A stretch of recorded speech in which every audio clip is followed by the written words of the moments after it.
வணக்கம். சற்று முன் கிடைக்கப்பெற்ற ஒரு மிக மிக முக்கியமான செய்தி ஒன்று வெளியாகி உள்ளது. வீடியோவை தொடர்ந்து முழுமையாக பாருங்கள். அதிமுகவில் 2026 சட்டமன்ற தேர்தலில் எடப்பாடி இல்லாத தலைமை உருவாக வேண்டும். தென் மாவட்ட நிர்வாகிகள் அதிமுகவின் அலுவலகத்தில் போராட்டத்தை நடத்துவதாக செய்திகள் வெளியாகியிருக்கிறது. மேலும் இந்த போராட்டத்தை தடுத்து நிறுத்துவதற்கு எடப்பாடி பழனிசாமியின் ஆதரவாளர்கள் இதற்கு முன்பாகவே காவல் நிலையத்தில் புகார் ஒன்றும் கொடுத்துள்ளார்கள். பன்னீர்செல்வத்தின் ஆதரவாளர்கள் கலவரத்தை தூண்டும் விதமாக அதிமுகவின் அலுவலகத்தில் படையெடுத்து வருவதாகவும் இதை தடுத்து நிறுத்துவதற்கு காவல்துறையினர் முயற்சி செய்ய வேண்டும் என்று எடப்பாடி பழனிசாமியின் தரப்பினர்கள் புகார் ஒன்றை கொடுத்திருப்பதாக செய்திகளும் வெளியாகியிருக்கிறது. திராவிட முன்னேற்ற கழகம் மிகப்பெரிய அளவில் ஆளும் கட்சியாக தமிழகத்தில் அடுத்து 2026 வெற்றியடைவதற்கான ஆயத்த பணிகளை மேற்கொண்டு வருகிறது.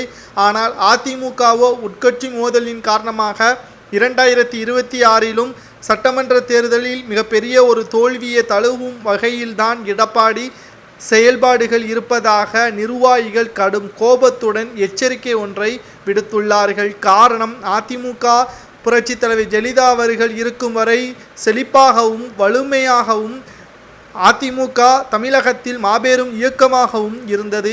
எடப்பாடி என்றைக்கு தலைமை வகித்தாரோ அன்றிலிருந்து அதிமுக மிகப்பெரிய ஒரு தோல்வியை நோக்கி சென்று கொண்டிருப்பதாக புகார்களையும் நம்மால் பார்க்க முடிகிறது. திராவிட முன்னேற்ற கழகத்தை பொறுத்தளவிற்கு எடப்பாடி பழனிசாமி அவர்களது திறமையற்ற செயலின் காரணமாகத்தான் அதிமுக தொடர்ச்சியான தோல்விகளையும் சந்தித்து வருவதாக பகிரங்க குற்றச்சாட்டுகளையும் முன்வைத்து வருகிறார்கள்.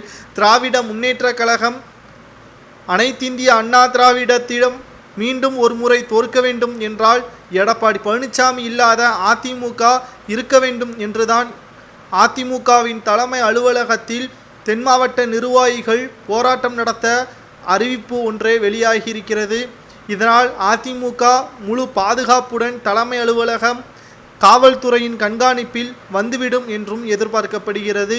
தொடர்ச்சியாக அதிமுகவில் பிரச்சனைகள் நடந்து கொண்டிருப்பதை பற்றி உங்களது கருத்துக்களை மறக்காம கமெண்ட் வாயிலாக கூறுங்கள். எடப்பாடி சரியான தலைமைதானா அல்லது அவரது இடத்தில் வேறு யாரு இருந்தால் சிறப்பாக இருக்கும் என்பதையும் கமெண்ட் வாயிலாக கூறுங்கள்.